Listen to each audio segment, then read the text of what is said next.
Hello guys, welcome to Tamil talkies. என்ன பாக்குறவங்க எல்லாம் நினைப்பாங்க, இவ என்னப்பா ரொம்ப வருஷமா சீரியல்ல ஹீரோயினா நடிக்கிறா, புருஷனும் ஒரு ஹீரோ, இவங்களுக்கு பணத்துக்கு என்ன குறைச்சலா, பணத்தை எங்க வைக்கிறதுன்னு தான் தெரியல, இவங்களுக்கு டிவோர்ஸ் ஆயிடுச்சு போல, இவங்களுக்கு குழந்தை இல்லைல, இவளுக்கு என்ன பிரச்சனை, இவ புருஷன் இவளை தங்கத்தட்டுல வச்சு தாங்குவான், மீடியா இண்டஸ்ட்ரியிலே வாழ்றாங்க, என்னது அம்மாவை கழுத்து நெரிச்சு கொல்ல போயிட்டாங்களா, இதுல எதெல்லாம் உண்மை எதெல்லாம் போய், இப்படி பல கான்ட்ரவர்ஷியல் எமோஷனல் சைட சேர்ந்த ரச்சிதாவோட வாழ்க்கைய ரச்சிதாவை தன்னோட வாயால சொல்லிருக்காங்க. அத பத்தி தான் நம்மளோட வீடியோல பார்க்க போறோம். வாங்க வீடியோக்குள்ள போலாம். சரவண மீனாட்சி ஃபேம் ரச்சிதா தன்னை பத்தி சொல்ல ஆரம்பிக்கும் போதே நிறைய பேரு என்ன இப்படிதான் நினைக்கிறாங்க, இவ என்ன சீரியல்ல ரொம்ப வருஷமா ஹீரோயினா இருக்கா, இவளுக்கெல்லாம் என்ன குறைச்சல், இவளை பார்த்தாலே தெரியுது இவ ஒரு ஹை கிளாஸ் வீட்டு பொண்ணு, பணக்காரி, அப்படி இப்படின்னு என்ன பத்தி நிறைய பேர் நினைப்பாங்க. ஆனா அது எல்லாமே போய் என்ன பத்தின கதைய நானே சொல்றேன் அப்படின்னு சொல்லி தன்னோட கதையை ஸ்டார்ட் பண்றாங்க. நான் ரொம்ப ரொம்ப மிடில் கிளாஸ் ஃபேமிலியை சேர்ந்த பொண்ணு, இப்படி கூட சொல்ல மாட்டேன், லோவர் மிடில் கிளாஸ் விட ரொம்பவே கீழே தான் இருந்தோம் அப்படின்னு சொல்லி தன்னோட விஷயத்த ஸ்டார்ட் பண்றாங்க. என்னோட அப்பா ஒரு லாரி டிரைவர், ஒரு நாளைக்கு அவங்களுக்கு 300 ரூபா தான் சம்பளம். அந்த 300 ரூபால ஒரு 100 ரூபாய் பணத்தை மட்டும்தான் என் அப்பா என் அம்மா கிட்ட கொடுத்து நம்ம வீட்டு குடும்ப செலவை பாத்துக்கோ அப்படின்னு சொல்லுவாரு. பேலன்ஸ் உள்ள 200 ரூபாய நாங்க கூட்டு குடும்பம் அப்படிங்கறதுனால எங்க தாத்தா பாட்டிட்ட கொடுத்தோம் அப்படிங்கிற மாதிரி சொல்லியிருந்தாங்க. எங்க அப்பா ஒவ்வொரு நாள் கொடுக்குற 100 ரூபாய வச்சு என்ன ஸ்கூலுக்கு கூட அனுப்ப முடியாது, நான் படிக்கிறது கூட கேள்விக்குறியா இருந்துச்சு, அந்த அளவுக்கு நாங்க கஷ்டப்பட்டோம். ஆனா என்னோட அம்மா இதெல்லாம் சரிப்பட்டு வராது, இந்த 100 ரூபாயிலாம் ஸ்கூல்லாம் சேர்க்கவே முடியாது அப்படின்னு சொல்லி ஒரு தையல் மிஷின் வாங்கி எங்க பக்கத்து வீட்டுல உள்ளவங்க, பக்கத்து தெருவுல உள்ளவங்க, இந்த மாதிரி பல பேருக்கு ஜாக்கெட் தச்சு கொடுக்கறது, புடவையில ஓரம் அடிக்கிறது, பாவாடையை மூட்டுறது, இந்த மாதிரி பல சின்ன சின்ன வேலைகளை சம்பாரிச்சுதான் அதுல வர வருமானத்தை வச்சுதான் என்னோட ஸ்கூலுக்கே ஃபீஸ் கட்டுவாங்க.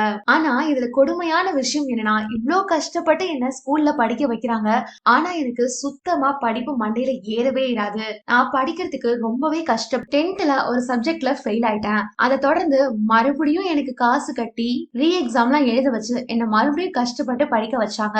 11th 12th எப்படியோ முட்டி மோதி பாஸ் பண்ணிட்டேன்.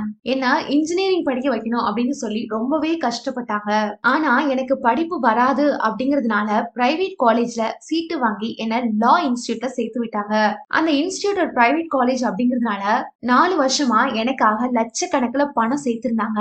இப்படி அவங்க கஷ்டப்படுறத பார்க்கும்போது ஏதாவது ஒண்ணு அவங்களுக்காக செய்யணும் அப்படின்னு சொல்லி பார்ட் டைம்ல என்னோட சொந்த ஊரான பெங்களூர்ல சின்ன சின்ன டிவி ஷோஸ் பண்ண ஆரம்பிச்சேன். இத பார்த்து பல பேருக்கு பிடிச்சு போனதுனால சீரியல்ல ஒரு கேரக்டர் பண்ணேன். அதுக்கப்புறமா சீரியல்ல லீடா பண்ணேன். இதை தொடர்ந்து தமிழ் இண்டஸ்ட்ரிக்கு வந்தேன். பிரிவும் சந்திப்போம் சீரியல்ல ஒரு கருப்பா இருக்கிற பொண்ணா எனக்கு நானே கொஞ்சம் கொஞ்சமா கரியெல்லாம் அப்பிக்கிட்டு அந்த கேரக்டர்ல நடிச்சேன். அதை தொடர்ந்துதான் சரவண மீனாட்சி, கலர்ஸ் தமிழ்ல, இப்படி பல சேனல்ஸ்ல நான் சீரியல் பண்ண ஆரம்பிச்சேன். கொஞ்சம் கொஞ்சமா இப்படி கஷ்டப்பட்டுதான் முன்ன வந்தேன். மக்களே, இந்த இடத்துல நீங்க ஒரு விஷயத்த நோட் பண்ணணும். ரச்சிதா பிக் பாஸ் வீட்டுக்குள்ள வந்ததுல இருந்து இன்ன வரைக்கும் ஒரு வார்த்தை கூட தன்னோட கணவர் தினேஷ பத்தி பேசியிருக்கவே மாட்டாங்க.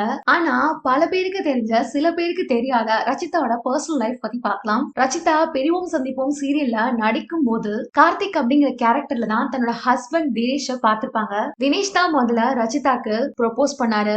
ரச்சிதா ஸ்டார்டிங்ல ஒத்துக்கல அப்படின்னு சொல்லி நிறைய இன்டர்வியூஸ்ல அவரே சொல்லிருப்பாரு. அதுக்கப்புறமா இவங்க 2 பேரும் லவ் பண்ணி கல்யாணம் பண்ணிக்கிட்டாங்க.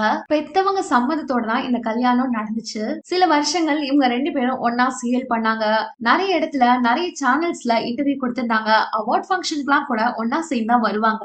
ஆனா லாஸ்ட் 1.5 இயர்ஸா இவங்க 2 பேரையும் சேர்ந்து எந்த இடத்துலயுமே பார்க்க முடியல. இவங்க 2 பேரும் டைவர்ஸ் பண்ணிட்டாங்களா, பிரிஞ்சுட்டாங்களா, ஏன் இவங்களுக்கு கல்யாணம் இத்தனை வருஷங்கள்ல குழந்தை இல்ல, இப்படி பல கான்ட்ரோவர்சிஸ் இவங்களை சுத்தி எழுப்பப்பட்டுகிட்டே இருக்கு. ஆனா இவங்க 2 பேரும் 2 வருஷமா அமைதியா தான் இருக்காங்க. இவங்க டைவர்ஸ் விஷயத்த உறுதி செய்யற மாதிரி ரச்சிதா பிக் பாஸ் வீட்டுக்குள்ள ஒரு வார்த்தை கூட தன்னோட ஹஸ்பண்ட் பத்தி பேசியிருக்கவே மாட்டாங்க.